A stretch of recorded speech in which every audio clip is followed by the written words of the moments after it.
you're as free right now as you are imperturbable. If you want to check yourself, look out there and see how much you are disturbed by things, especially family, close ones. And after that, money.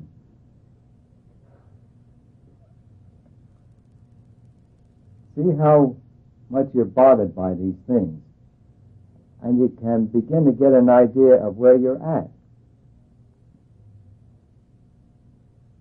Every one of you are far less disturbable now than you were before you started the course.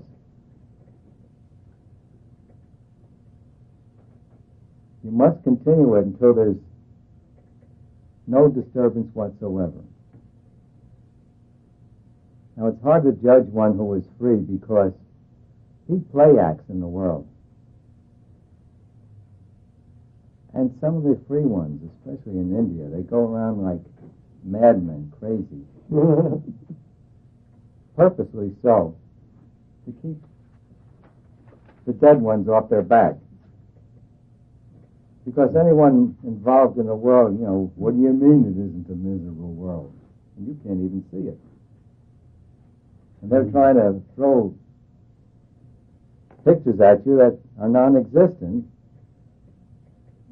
They're trying to make you come down into misery, which you don't want to and won't.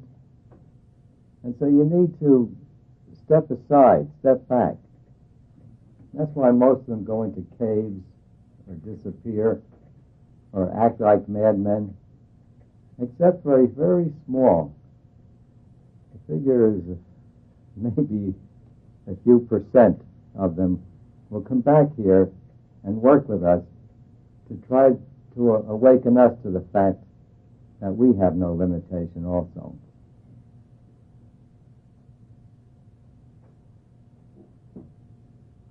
Now that we're getting more apparatus, I've always had the hope from the first day of the course to get an electronic machine that tells you, I am totally bound, I am totally free. Could be done. Your disturbance, your inner disturbance can be measured. Because it's automatic. But if we had a scale from 0 to infinity, it would all be done right at the bottom there. So we would set up a scale from 0 to partway to infinity. And it could be measured in figures. Maybe someday we'll have it. But there should be a way for you to judge you as to where you are on the scale of freedom. And the best thing is imperturbability. How much can I be disturbed in the most stressful situation? Now, if you use that same situation and keep measuring yourself against it, you'll see your growth. If you want a good one, dying is a good one. Mm-hmm. You can see yourself, falling off a cliff, walking in front of a moving truck. Hold on to it. Well, that's too strong for you, maybe. But get some situation that you're comfortable with, and keep using that again and again to measure how much disturbance you have let go of.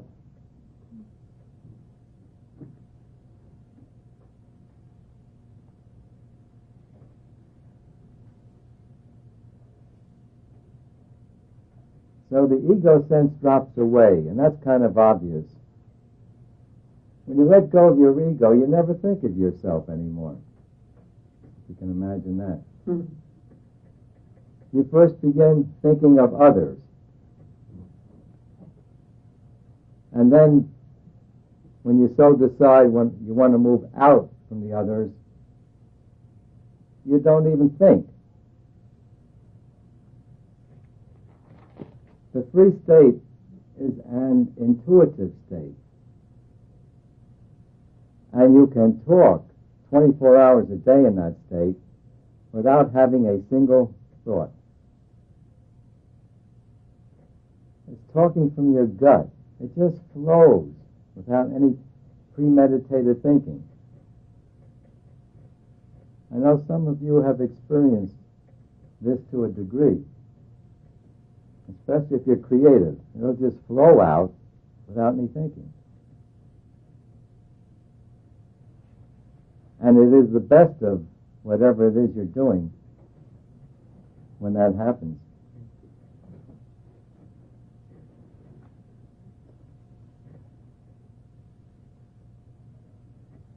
So ego, he must go.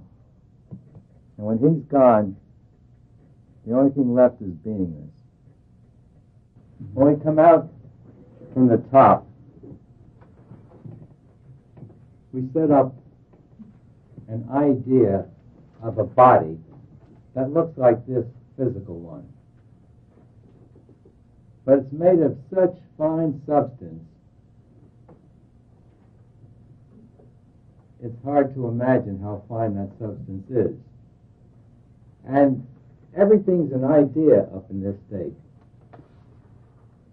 The moment you have an idea, that moment it's fulfilled.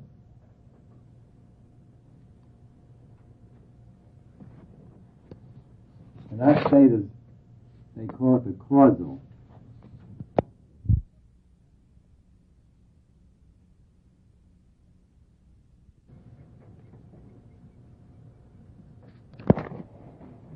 We dwell for eons in the causal astral state, and we dwell for millions of years in the physical. Now, as we come down, we go into the astral state, which again is much finer than the physical. But there's action, cause, and effect, and so forth, but it's almost instant. To go and do and visit and so forth is not as fast as it is up here. Up here, the moment you have an idea, it's fulfilled. It's the realm of ideas. I guess I should tell you, every one of us is in the three states right now. You see, this top state you can't lose. You just densify it. You make it more dense and then more dense. And when you get down here, you get so dense you don't see your astral and causal bodies. And you think you're in that body. You've lost sight of the fact that you created the body and that the body's in you.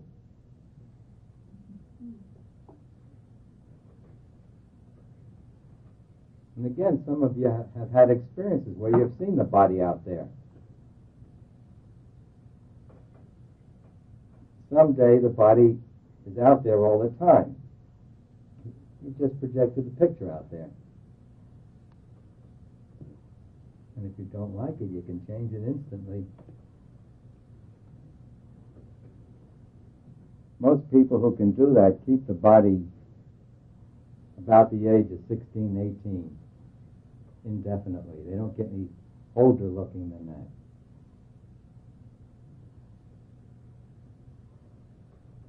I can see this would sell better than oil.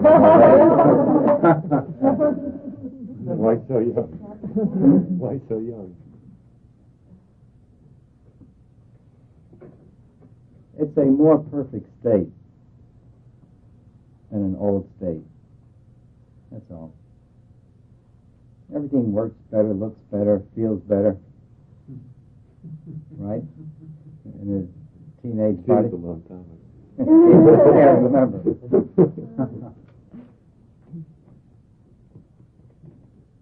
Well, more basically, we don't want to die, right?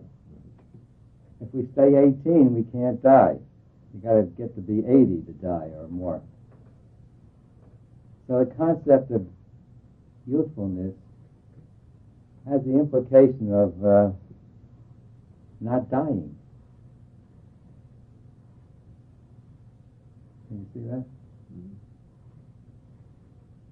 So my astral body's 18.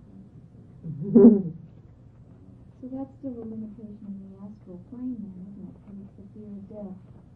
To return